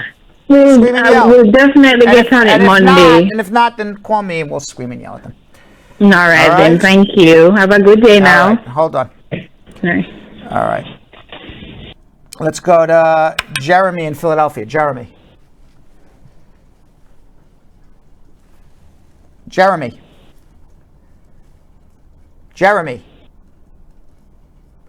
Anybody? Hi, Brad. How are you doing? Jeremy, how are you? I'm good. I have a quick question. I'm calling from my cousin. Yeah. So he has an aggravated felony, and he's married to a youth. Question is, what is a 2H28 waiver? What does that do? 212H and 212C. That's it. Yeah. If you have an aggravated felony, you can't get a green card. Okay. Period. All right. Thank you. All right. Let's go to Oscar in Tacoma. Oscar. Yes, sir. How are you? I'm good. What's going on? Oh, well, it's fine here. I have 2 questions. Yes. The first one is, I applied for asylum last year in August. And I just want to know how is there any possibility of having an interview? It'll come very soon. It's going to come. If you just filed this past August 2 months ago, you're going to get it soon. Not 2 months ago. Last year, 2019. You'll still probably get it pretty soon. But with Corona, it's slowed down. But they're going last in, first out, so you should be getting it soon. Where are you from? Okay. Originally? Originally. From Uganda, the Pearl of Africa. All right. So what you can do is, if you want, you can hold on. I'll review your asylum claim. If I think you have an open and shut case, we can try to do a mandamus for you. Okay. All right, hold on. Let's go to Tasha in Mount Vernon. Tasha. Hey, speaking. How are you? I'm good, Brad. How you doing? I'm good. I have a quick question. I was just watching, and Sam, the girl, called in. I've been married going on 4 years in January. Right. Still with my husband, but I went online to check. But it said I'm not eligible until 2022. Is that correct? To check what? For my citizenship, to put my citizenship in. There's no website that says when you're eligible for citizenship. Where I was trying to do it online. I don't know. That's why I said I'm going to call you. I was going to call you. All right. So let me ask you this question. You got your green card when? It's 2018. Okay. And what month in 2018? June 2018. Okay, was that the first time you got a 10-year card, or you had a 2-year card? Yeah, just my 10-year. Did you get a 2-year card before that? No, just a 10-year. And you and your spouse, you live together, bona fide loving marriage. All right. Yep, So, with a child. Okay, congratulations. So you can file for your citizenship 2 years, 9 months, and 3 days from June, whatever date in 2018. So that would be June 2019, June 2020, August, September, October, November, December, January, February, March, April. Call it May 1st, 2021. Of 2021. Okay, Yep. I'll come to your office because I had spoken to my paralegal prior to getting it involved. So thank you so much. All right, you're very welcome. Bye. You like that? August, September, October. I got to count on my fingers. All right, that's the end of our calls right now. Sorry, Dwayne "The Rock" Johnson, with my head on it. We're not going to be taking any more calls. But in today's Braducation, I answer the question, what's a provisional waiver?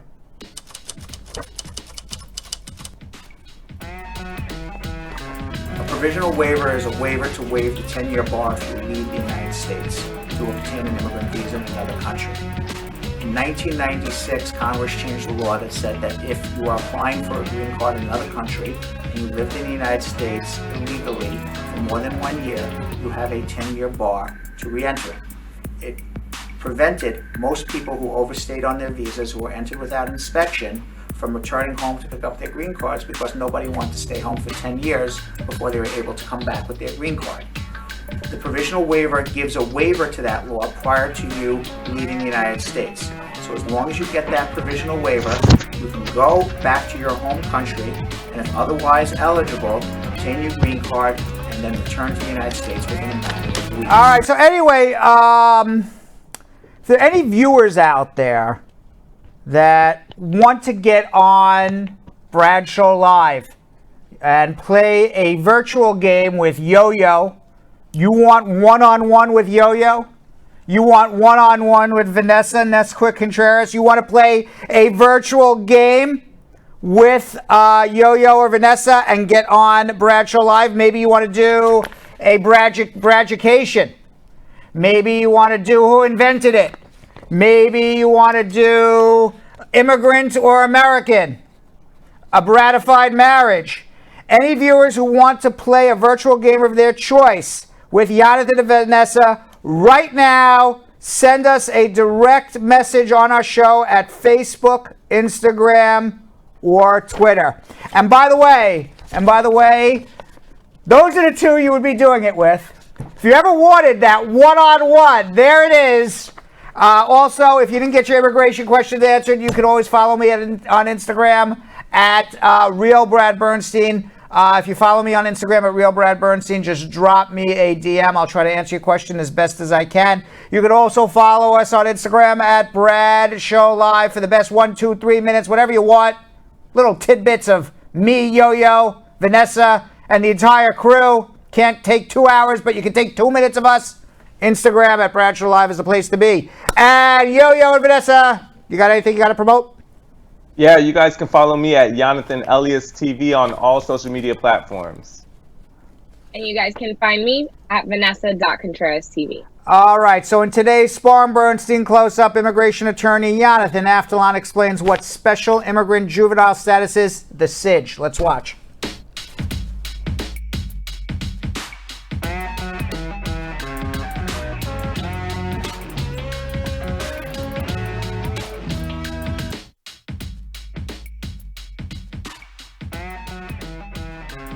Special Immigrant Juvenile Status is a law under the Immigration Nationality Act, which allows minors who are under the age of 21 to obtain green cards if they entered unlawfully or if they overstayed their visas. So there are 5 factors that we have to prove in order to get this Special Immigrant Juvenile Status. You have to be under 21, you have to be unmarried, reunification with at least one of your parents must not be possible, and that's based on either abuse with that parent or neglect of that parent or abandonment with that parent. Even if a parent has passed away, that also qualifies you for this benefit. We also prove that there's a guardian here in the United States that can take care of you and that it's not in your best interest to return back to your home country.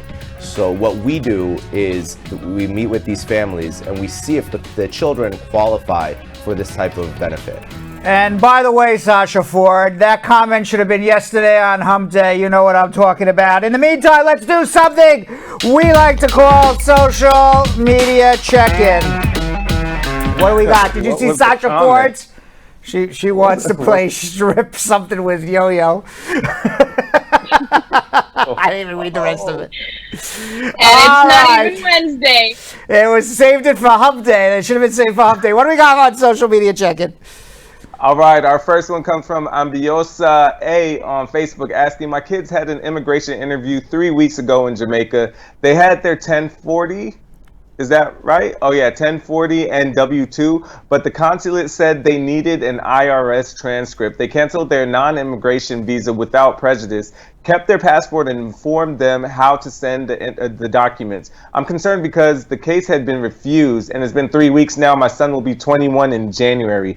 So any suggestions? Yeah, just get the transcript and get it to the embassy as quickly as possible. The reason they want the transcript is anyone can fill out a 1040 tax return. They want to verify that this is the one that was filed. That's why they want the transcript. Get it back to the embassy. As long as your child's under Child Status Protection Act, I don't know if he is or not. We don't have to worry about January, but even if he's not, you still have time. You got 8 weeks to get it to the embassy and for them to give him a visa to come to America. Zamiji on YouTube asks, I recently got married, but presently stay in another state till I am able to move in with my wife in about 2 months. Would that be an issue filing my change of status form? What does he want to do? He's married, but he doesn't live in the same state as his wife. They're together in 2 months. He's asking if it's going to be an issue. Of course, you don't live with your spouse. It's an issue. I've said it 1,000,000 times, 2,000,000 times. The government in a marriage case wants to see two things. You and your wife live together and you have a financial relationship. Anything short of that, you're looking for trouble. Okay, Oscar Ori Daniel on YouTube asks, can I apply for the DV visa lottery when I'm presently in the United States and have asylum case pending? First of all, I got to correct something. It was not Sasha Ford who wants to play any sort of strip game with you, Yo-Yo. I think it was Stargirl Mika. My apologies to Sasha. And way to go, Stargirl. And way to go, Stargirl. All right, now what's your question? Don't get them mixed up. What's your question now? Oscar on YouTube asks, can I apply for the DV visa lottery when I'm presently in the United States and have an asylum case pending? Yeah, I answered that in the beginning. That was when I changed my mind. I said first no, and then I said yes. Oh, yeah. Right. Okay, this one comes from Sandra Warren on YouTube. I've been in the United States for 14 months now. I am a green card holder working since January. Can I put in my I-130 for my 35-year-old daughter in Jamaica? Absolutely. Okay, Charles Williams on YouTube asks, what is the news from the Liberian Refugee and Immigration Fairness Act? Get it filed before the end of December 23rd. That's when it expires. Get your application in. I also answered that one in the beginning too. Oh, see? Kadar. Can't be answering them. I'm answering them twice. Ayan Kadar on YouTube. I went to USCIS today for my N400 interview that was scheduled in September, and they said they didn't receive my file from the National Visa Center and canceled. What should I do? Is this normal? Who didn't they receive a what from a where? They went to USCIS today for their N400 interview. They didn't receive the file? It happens sometimes. It happens sometimes, and they'll reschedule it when they get the file. Hopefully they get it within a short period of time. If not, then you may have to do a mandamus or a de novo review. But I've seen that happen sometimes where they don't have the file. Okay, Sammy Morales on Instagram asks, my boyfriend has his biometrics appointment to renew his green card. Like, he came out of Suffolk County Correctional Facility in January 2019. He got arrested in September 2018 and did a year and 3 months for criminal sale of controlled substances, 3rd degree. What are the chances of renewal? 0. And what do you think he should do? I think he should go speak to a lawyer. He's lucky he got out, because criminal sale of a controlled substance is an aggravated felony, and unless he's a U.S. citizen, he should have been deported. So how he slipped through, we don't know, but don't push your luck. Go see a lawyer. So he shouldn't go to the appointment without a lawyer. He should be doing nothing, because he's an aggravated felon and subject to deportation without relief. Michael Newsom on Facebook. Hi, Uncle Brad. What happens after USCIS updates your status online and says your case is ready to be scheduled for an interview? You wait for the case to be scheduled for an interview. Okay, Mr. Skyline on YouTube asks, do you think confirming Justice Barrett would kill Obamacare?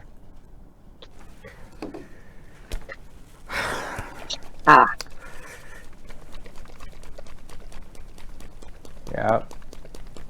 Will Obamacare be in existence because of Amy Coney Barrett?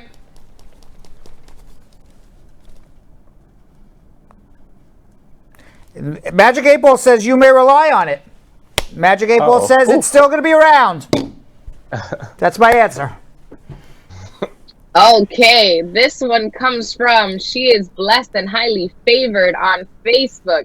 My friend's interview is tomorrow, but her husband took a sick day and is in the hospital. What should she do? Why is she in the hospital? You broke up. I apologize. Her friend has an interview tomorrow, but her husband took a sick day today and is in the hospital. What should she do? I don't know if that's Get a letter from the hospital that your husband is confined in a hospital because of a sickness. Bring it to the interview. You go alone with the letter that your husband's in the hospital. They'll reschedule it. Okay, Guy Boyish on YouTube asks, I heard it takes up to 6 months to get the prima facie in VAWA. I filed mine in December 2019. Should I hear from USCIS soon? Yes, and maybe if you didn't get it, that means that you're not getting it. Sasha Kenzyung on Facebook. My friend's mother filed for her and her mom died. She got into some trouble. Someone set her up. She spent 6 months in prison. Can her daughter that is in the U.S. continue filing that her deceased mother started? I don't know if her daughter's a citizen, a resident. I don't know why she's in jail. We need to know a lot more. Cynthia Francis on Facebook asks, I'm speaking on behalf of my brother. He applied for his I-797C form and got a fee waiver answer approval from May 6th, but he hasn't heard back from them since and hasn't been called down for fingerprints or anything. What should he do? How long has it been? So he did it May 6th. That's not so far because of coronavirus. He got a fee waiver answer approval from May 6th. He's not. I think we answered. Not going to be till next year. Don't worry right now. All right, last question. Raquel Jackson on Facebook. My stepmom filed for me in 2001. I was 12 years old when I came to the U.S. I lost my green card and I am trying to get it back, but have some trouble. I got stopped a couple of times with marijuana. Got a lawyer that said that if one of my parents is a citizen, it will help me, but only my stepmom is. Are there any other options? No, try to vacate some of your convictions, but you can't get citizenship through your stepmom. So I think you're going to need a second opinion with a second lawyer. With that, Yemeni American comedian Ali Sultan's career has included appearing on Kevin Hart's Comedy Central show, Heart of the City, and recording his own Comedy Central special in Dubai. I recently spoke with Ali about his career in stand-up, his experience migrating to America as a teenager, and his thoughts on the American dream. Let's watch. Stand-up comedian Ali Sultan has appeared on Kevin Hart's Comedy Central show, Heart of the City, and has recorded his own Comedy Central special in Dubai. The Yemeni American comic joins me to discuss his journey to America and his path to a career in comedy. Welcome, Ali. Thanks for coming on. Thanks for having me. Great. So let's watch a clip from one of your sets. I'm an immigrant. I moved here when I was 15. I had to take ESL classes. And one day my instructor got off tangent and just started talking about the Middle East and 9/11.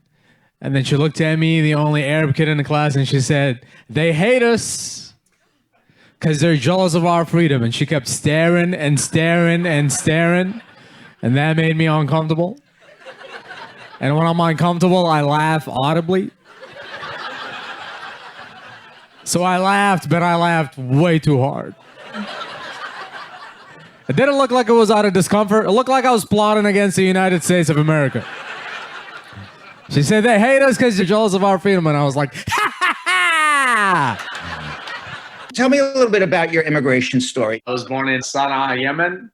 Lived there first 9 or 10 years of my life. Then my mother began immigrating to America, and then I was put with my aunt who lived in Ethiopia until her immigration process allowed her to apply for us. So when did you join your mom in America? I came here 14, turning 15. I just came here right So away. what was it like coming from Yemen to Africa, not speaking English, I assume? No. And all of a sudden showing up in America. Was it what you expected? You would learn about America from movies. That's the thing. You know what I mean? Like when I watch movies and stuff, all I saw was like New York City, like Las Vegas. You were kind of shocked at first because it doesn't look like the movies. Was that the first time in your life that you felt safe when you came to America? I felt more stable. And I also felt excited to digging into the opportunities of what it means to be in America. And I knew like this is the land where everything can be possible. So I came in excited as well. Were you always a funny guy? Were you funny as a kid in Yemen and Ethiopia? Less funny in Ethiopia because when your mom abandons you, you tend to be quiet. A lot of comedians use comedy to cover up their pain and their anxiety and their stress.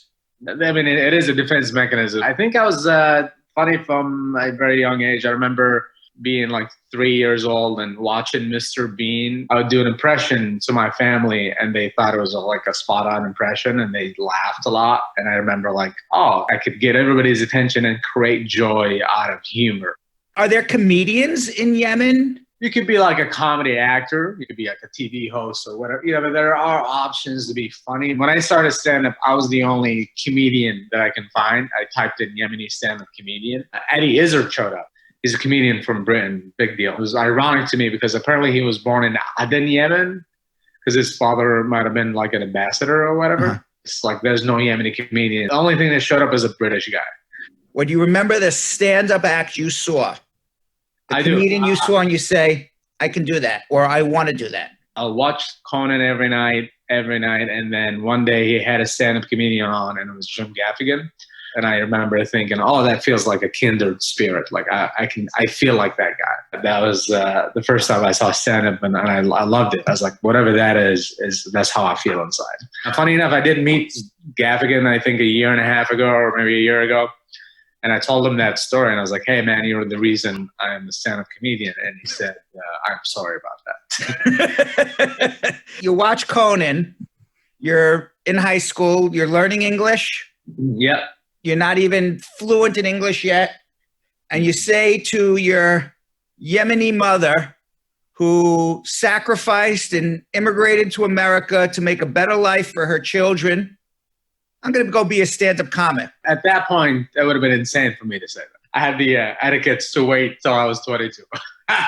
And what did she say when you told her? Did she understand what you wanted to do? Was she encouraging it? She said, you can have your hobbies. Just make sure, you go to school and get a degree and all that stuff. And then she saw me live one day. She was like surprised. She was like, oh, I don't really, you're actually good at this. She said, you're a beast. She said these words, which is funny because she heard the host say that. Right. So she repeated the word you're. That's funny. Growing up in Yemen, moving to Ethiopia, separated from a family, eventually coming here as a teenager, not knowing any English, trying to fit in. Trying to beat the winter of Minnesota. That's probably the hardest part of my life was the winter. Yeah, I mean, coming from Africa and a desert in Yemen and then going to the, icicles of Minnesota, I guess that's got to be tough too. Unbelievable. I'm still getting used to it. How did all of that influence your comedy? You ever travel somewhere overseas and then you kind of see everything that's kind of wrong with the place? I can point out what's odd easier because I didn't come from here. Now, you won a local contest in Minneapolis, and you ended up making your TV debut on Kevin Hart's show, Heart of the City. What was it like working with Kevin Hart, getting on television in America? It was a dream come true. I remember I used to watch the same show that I got on and thinking, oh, I would love to be on that show. Then one day I went to a place called the House of Comedy. I did a set there, and the GM at the time said, hey, Ali, Kevin Hart is going to have auditions for Heart of the City. They had 3 different nights of auditions. We did 5-minute auditions, and then I didn't hear back until like 3 months later. I get a call from one of the producers and actually the creator of the show, Joey Wills. And then Joey said, you're on the show. Tell me about your character, Joe Freedom. Joe Freedom, it kind of spiraled, his influence kind of like the 2016 election, Trump, which, by the way, I liked him as a TV guy. Yeah, that's a lot of fun to watch him affect 12 people. But when he affects the whole world, that ain't so fun, right? Yeah, exactly. He's replaced those 12 people with states, and he just states. He's actually fired states. He's fired New York. Yeah, he did. He's fired California. It's so weird to see a TV host run the country. So what is this Joe Freedom? What do you do? Joe Freedom, I guess, when that happened, like all the rhetoric that came from the Trump campaign, like the anti-Mexican, anti-immigrant, anti-Muslim thing was just, it was getting a little too much, and I was trying to find a way to just find humor within it. Then I thought of a character who's basically Trump, but he's in a brown body, and his name is Joe Freedom. And he's an illegal immigrant who's so scared about being deported that he decided to try to fit in. So he's so he hides in plain sight. So that's Joe Freedom. Let's watch a clip. And if I am elected, I will deport every terrorist in this city, starting with that one. Freedom power. Freedom power. Cops are okay. Cops are okay. I will change everything. Back to the good old days. It's funny you say that, Joe Freedom's trying to fit in, because we talk about that on my show a lot, because we say, why would an immigrant support Trump? What's the psychology behind it? Because he's really not for a group of people who are supporting him. I can understand people voting for Trump the first round, which is basically like, hey, she seems like what we've used to, and I don't trust that. This guy seems new. Is he serious about what he's saying?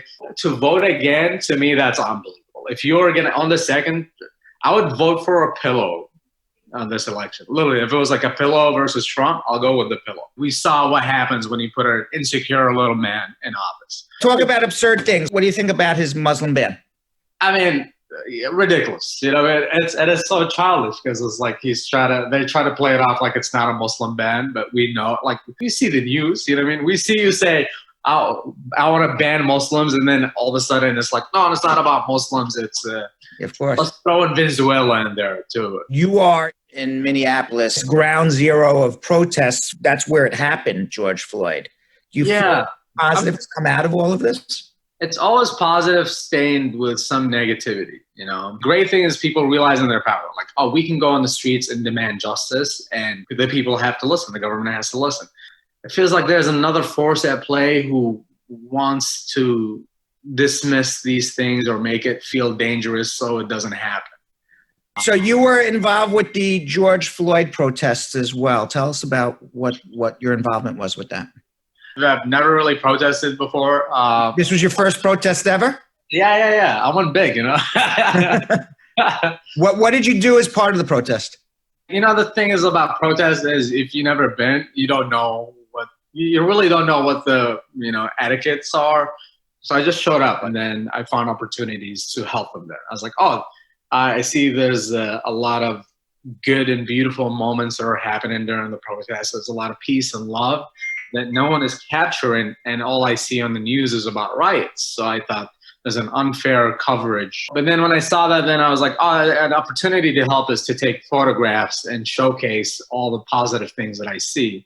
So I started going to all the protests and taking pictures of the protests and posting it. And then a lot of people are like, oh, I don't see this in the news. I only saw the riots and whatnot. And when people just cover riots, it's a way to dismiss protests, and it's a really dangerous thing for, when you're trying to have your voice heard about a serious matter.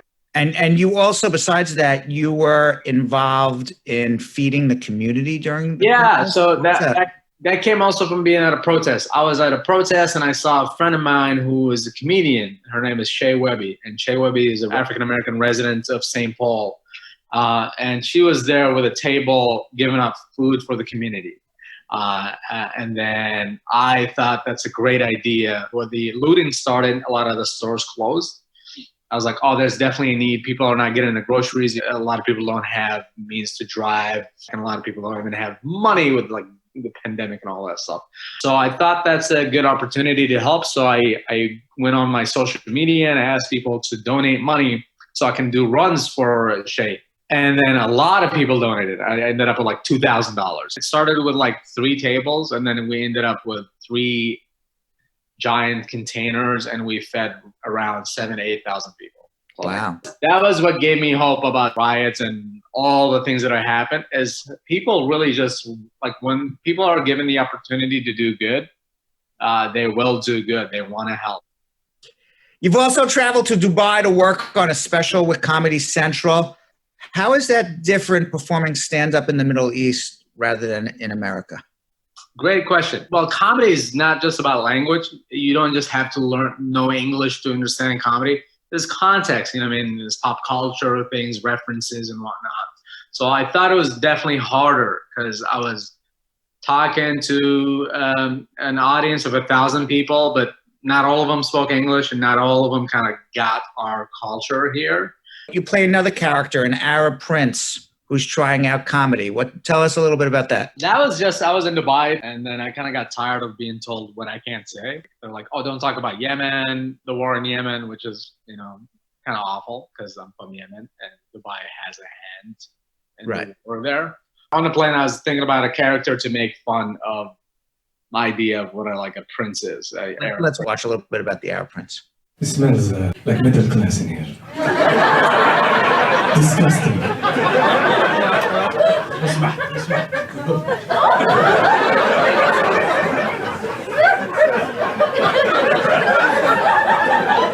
This one especially, this one. What else have you been working on during the pandemic? Well, stand-up is a little bit slow, so I've been shooting like my own sketches, and I started a new podcast, a video and audio podcast called Does This Age Well? And I'm also doing some writing. I started a book that I'm going to be working on based on the first comedy album that I had called Happy to Be Here. So yeah, just keeping busy, trying to stay sane, trying to stay productive. Zoom Legend is one of my sketches that I've done. A lot of us had to do Zoom shows during the stay-at-home orders, and it wasn't the best. And I thought it'd be funny to do like a serious documentary on a Zoom comedian called Zoom Legend. And it's kind of like a Michael Jordan documentary where everybody is bigging up this guy who was a legend during the Zoom era. So that's Let's watch a clip and see. His comedy shows and open mic nights are reaching new audiences thanks to technology. Here's Maury Glover. Give it up! Ali Sultan! You know, I don't think they understand the level of contribution that I made. We're talking about the computer mic drop, that was me. The lag effect, that was me. Longest running Zoom show, that was me. 36 hours. 14 minutes of material. It's never been done before. Yo, dude, come on. Are you sleeping, bro? Come on, man, we're only 36 hours deep. What are you doing, dude? Wake up, dude. I need you attentive. I need you with me. This is art. Did you turn off the video? Hey, man, disrespectful. By the way, I have your IP address. I want you to know that. And finally, the show's about reaching your American dream. Tell me about what your American dreams are. I would love the two Americas to combine and become one America, to be fair all across the board. That would be my American dream for America. I would love to see that because it's so hard to feel good about, like, I personally am fine, right? I come from a different country, so I know my possibilities, I have my ambitions. I was taught to see outside of that one dark world. I know what exists, so I can go and seek it. Day to day, I'm happy, I'm okay, you know, I got a nice place, I have a car, I have things that I don't have if I lived in Yemen. And I have dreams that I can achieve, I can be a stand-up comedian. I would wish for America to just be like, you know, as great as it is for everybody. That way I can have a good time. Ali Sultan, thank you very much for coming on. Good luck in your career. Thank you. Very funny guy. Thanks for coming on. Appreciate it. All right, let's do speed round. That's where we're at. We had sabotage after sabotage after sabotage. Somewhere out in the Ethernet is Yo-Yo and Vanessa. I'm going to channel their voices. They're going to read. They're going to read the questions fast. I'm going to give a fast answer, and in 48 seconds, we're going to beat that bomb from blowing me up. Ready? Yeah. Let's go. Yep. Can I keep unemployment insurance after I got denied for I-751? No. Can I travel outside of the U.S. without a green card? No. When will the ban for F2 family preference petitions be lifted? Ask the Magic 8 Ball. How long does it take to have an interview for an immediate family member after filing? It's supposed to be fast, but over a year with the pumpkin. When will the immigrant visa waiver from Pakistan be eligible for F2B? We don't know. Ask the Magic 8 Ball. Does USCIS take the date of the filing or the date that they received it? The date they received it. Are they accepting DACA applications? For renewals, yes, but not new ones. Can a misdemeanor battery affect my immigration case? Yes. How long can one stay out of the country with a green card? Less than 6 months. Done. Woo! Da, da, da, da, da, da, da, da, da, da, da, da. Celebrate good times. Come on. If I was a rich man, la la la la la la la la la la la la la la. All right, good job. That was a clean speed round. We did it. I like that answer. Ask the Magic 8 Ball. I was like, good. I'm like, I don't know. How would I know when? I was thinking about that when they ask questions that are just so ridiculous that only the Magic 8 Ball. I figured I'm just going to ask the Magic 8 Ball. All right, comments of the day. Comments of the day.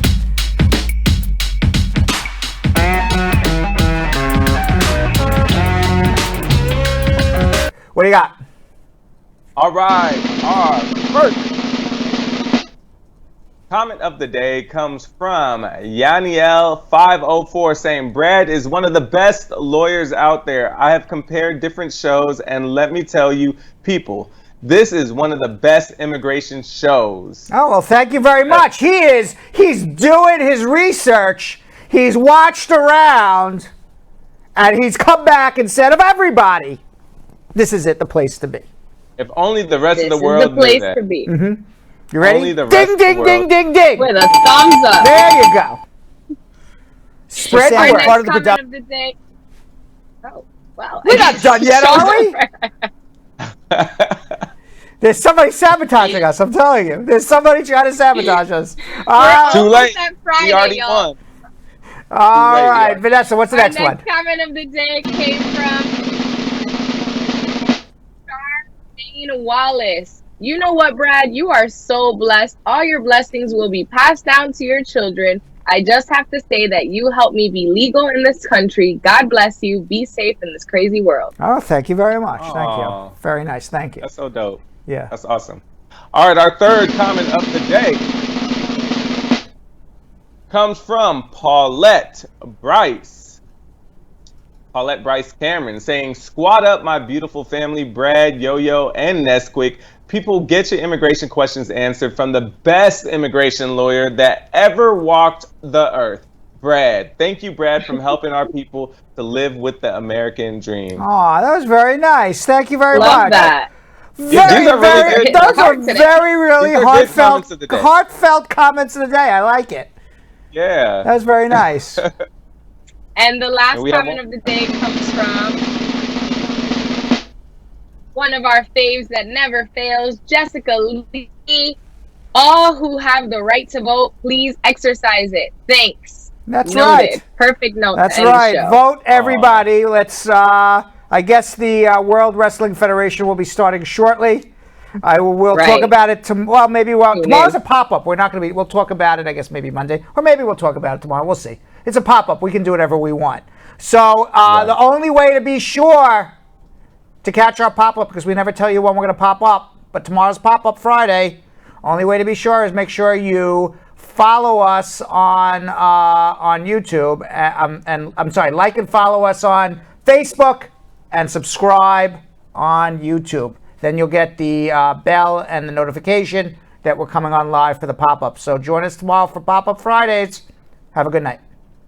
So Sam, as part of the production, we have to say this disclaimer at the end of the show. Do you mind reading it for me? Okay, but you know, Brad, I have to do everything around here. It's bad enough I've got to remember everything that happened on the episode from the previous day. Forget it. I'll do it.